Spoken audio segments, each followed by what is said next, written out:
The devil made me do it. The devil made me do it.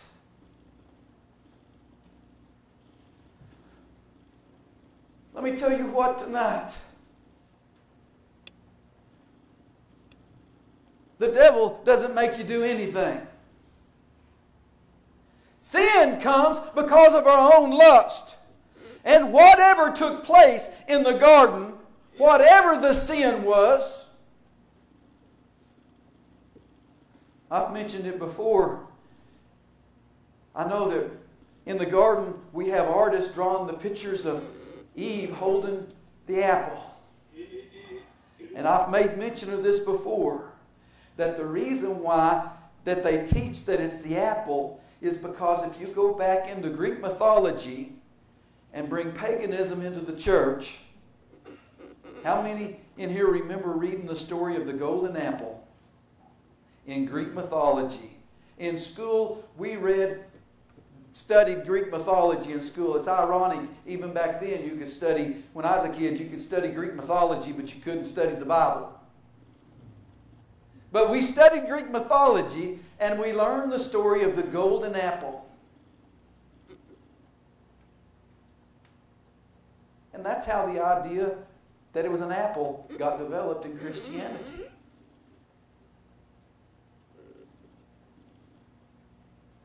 Let me tell you tonight that beyond saying that it was sin, I can't say what it was. Because the Bible doesn't say what that forbidden fruit was. But if it was a fruit off the trees, then in Isaiah the trees could talk. Let's be consistent with our Bible interpretation. If it's a fruit off of a physical tree in the Garden of Eden, then we have to have talking trees in the book of Isaiah chapter 14.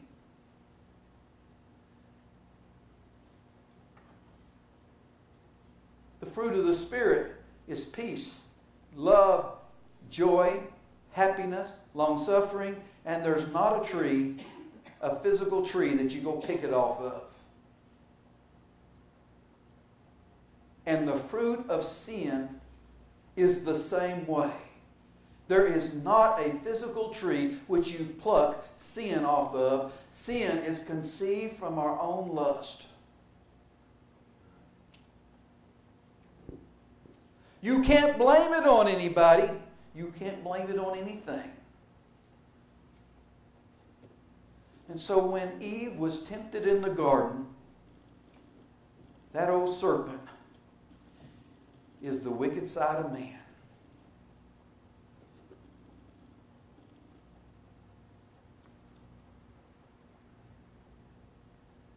And whenever man was cursed, I want you to know that whenever man doesn't have God in his life, he's not no different than an animal.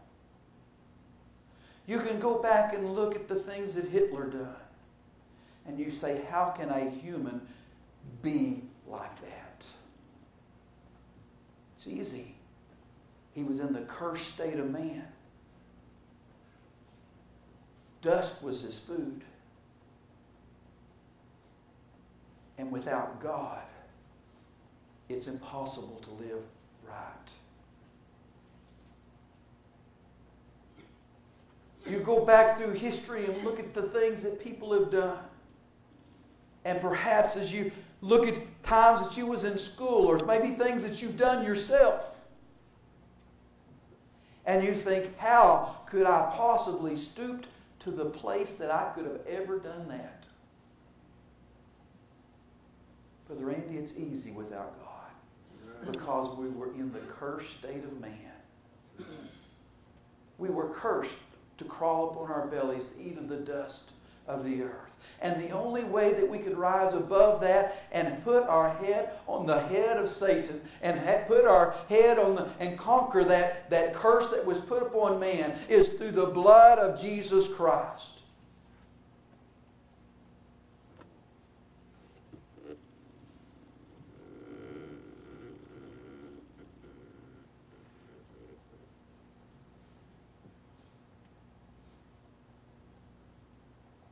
It's the only way to rise above that fallen state.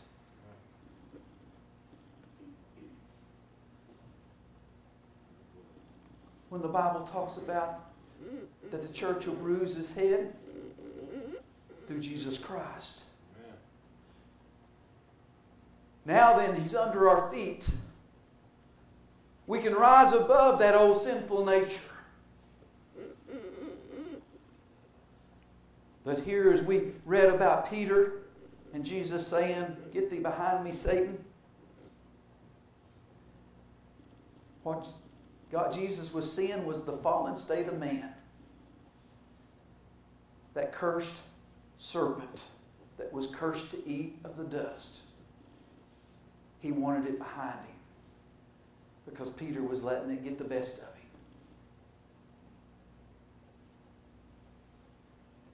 Tonight, I want you to know, Sister Price, if you'd like to come back to the organ, that the only way that we can rise above that fallen state of man and conquer those lusts that cause us to fall is getting closer to God. That's the only way that we can take and get above that fallen state of man.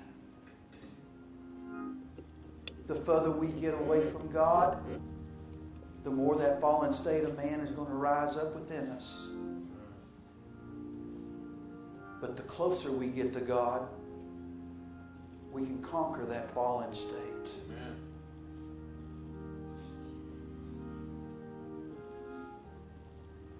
I've heard people for years talk about, oh, how hard it is to live for God. And over the years, I've learned what they're talking about. Because there were times when I tried to live for God just enough to get by. And I struggled with living for God. But I found over the years that the harder I try to live for God, the easier it gets. Why? Because the more I live for God, the more under my feet that fallen state of man comes. The more victory I have over that fallen state of man.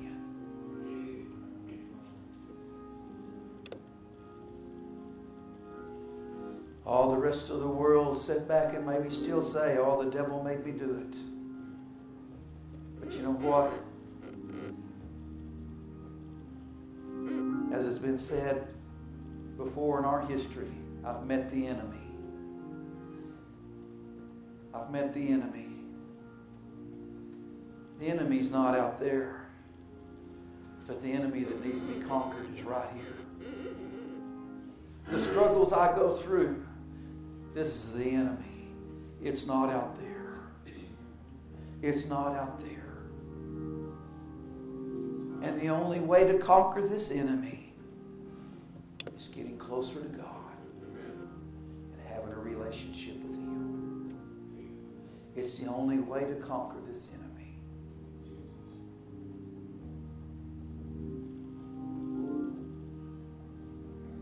It's the only way.